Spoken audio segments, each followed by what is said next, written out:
लोकसभा चुनाव से ठीक पहले कोरबा में जोगी कांग्रेस को करारा झटका लगा। जिले में जोगी कांग्रेस के तमाम नेता, पदाधिकारी और कार्यकर्ताओं ने एक साथ भाजपा में प्रवेश कर लिया। देखिए ये रिपोर्ट। लोकसभा चुनाव से ठीक पहले कोरबा में जोगी कांग्रेस को करारा झटका लगा। कोरबा जिले में जोगी कांग्रेस के तमाम नेता, पदाधिकारी और कार्यकर्ताओं ने एक साथ भाजपा में प्रवेश कर लिया। राताखार स्थित एक रिसोर्ट में आयोजित कार्यक्रम के दौरान करीब 4000 की संख्या में जोगी कांग्रेस के नेताओं ने भाजपा का दामन थामा। इतना ही नहीं, इन नेताओं में कई कांग्रेस के नेता भी शामिल रहे।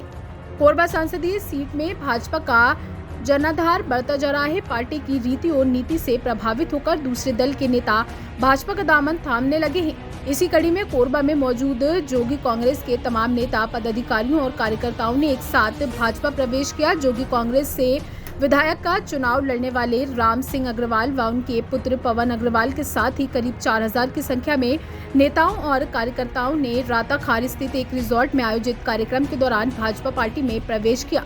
कार्यक्रम के दौरान मौके पर कैबिनेट मंत्री लखनलाल देवांगन, वित्त मंत्री ओपी चौधरी, कोरबा संसदीय सीट के भाजपा प्रत्याशी सरोज पांडे सहित भाजपा के स्थानीय नेता और कार्यकर्ता मौजूद रहे।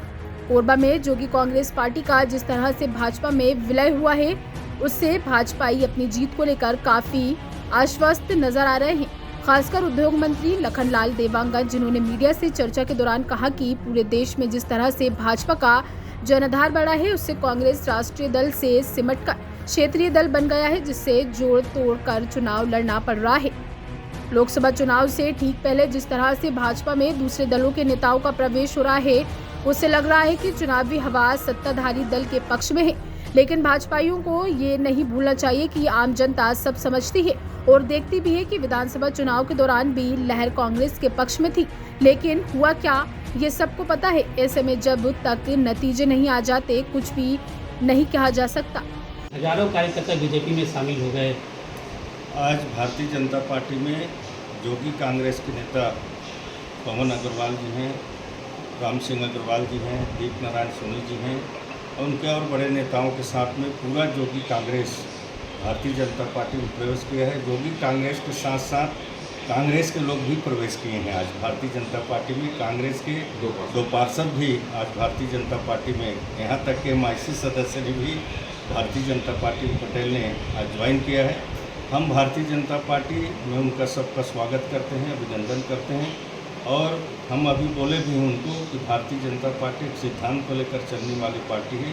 भारतीय जनता पार्टी के रीति नीति से प्रभावित होकर अब लोग पार्टी में आए हैं और उस रीति नीति को समझते हुए भारतीय जनता पार्टी को और मजबूत करने का आप सब काम करेंगे, ऐसा उनसे हम लोगों ने आग्रह किया है।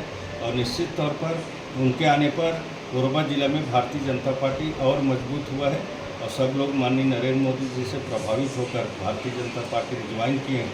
और वैसे पूरा देश में सिलसिला चल रहा है कि हर दूसरे दल के लोग रोज़ समाचार में आता है, आप ही लोग के माध्यम से मालूम पड़ता है कि आज ये नेता भारतीय जनता पार्टी में आया, नेता भारतीय जनता पार्टी में आया।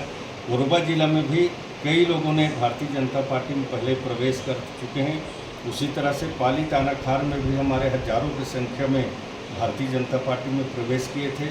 अभी बालको क्षेत्र में भी श्रमिक संगठन के लोग भारतीय जनता पार्टी में प्रवेश किए थे और अन्य कई लोगों ने भारतीय जनता पार्टी ज्वाइन कर रहे हैं। सिलसिला चल रहा है। बीजेपी का कारवा बढ़ते जा रहा है, लेकिन विपक्षी पार्टी जैसे कि आज ही चरणदास महंत जी ने कहा कि डरा धमका के लोगों को अपनी पार्टी में शामिल कर रहे हैं। देखिए, आज इतने लोग यहाँ पर खड़े हैं, हजारों लोग। आप लोग मीडिया के लोग हैं, पत्रकार हैं, किसी से पूछ लीजिए कि हम लोग किसको डराए हैं, धमकाए हैं। स्वतः उन लोग भारतीय जनता पार्टी में आने के लिए हमारे पास मिले थे और हम लोग उनको मिलाने का बात मिलने के लिए कही तो हम लोगों ने कहा कि हम भारतीय जनता पार्टी में आपका स्वागत करते हैं और भी आने के लोग कुछ लोग तैयार हैं। बाकी कुछ लोगों का छवि ठीक नहीं होने के कारण हमने मना कर दिया है। बाकी जो स्वच्छ छवि के लोग हैं, अच्छे लोग हैं, उनको भारतीय जनता पार्टी। बीजेपी के कारवा को बढ़ते देखकर कांग्रेस वाले इस तरह के आरोप लगा। कांग्रेस वाले देखिए, पूरा कांग्रेस का पूरे देश से नैया डूब रहा है। कांग्रेस एक समापन की ओर है। कांग्रेस आज डूबती हुई जहाज है। कांग्रेस धीरे धीरे समाप्त हो रही है। कांग्रेस पहले एक ज़माना में पूरे राष्ट्रीय पार्टी हुआ करता था, आज क्षेत्रीय पार्टी से छोटे छोटे पार्टी हो गए हैं। कई जगहों गठबंधन करते हैं तो कांग्रेस को वहाँ की क्षेत्रीय पार्टी बोलते हैं वहाँ 20 सीट है तो आपको 2 सीट देंगे। ये स्थिति कांग्रेस का है। कांग्रेस धीरे धीरे समापन की ओर है। लोकसभा में कितना और मेरे को तो लगता है कि 10-12 साल में कांग्रेस का पूर्ण रूप से नाम निशान भी मिटने वाला है। लोकसभा में कितना किसका गठबंधन? कांग्रेस की। एंड इंडिया गठबंधन की बात करें, हमारी गठबंधन मजबूत गठबंधन है। कई वर्षों तक उनके साथ गठबंधन चल रहा है और उस गठबंधन के साथ में हमारा पार्टी एनडीए चुनाव लड़ रहा है और हमारा नारा है इस बार 400 से पार। तो हमारा गठबंधन 400 से पार करेगी। इस बार कोरबा लोकसभा भी हम लोग जीत रहे हैं।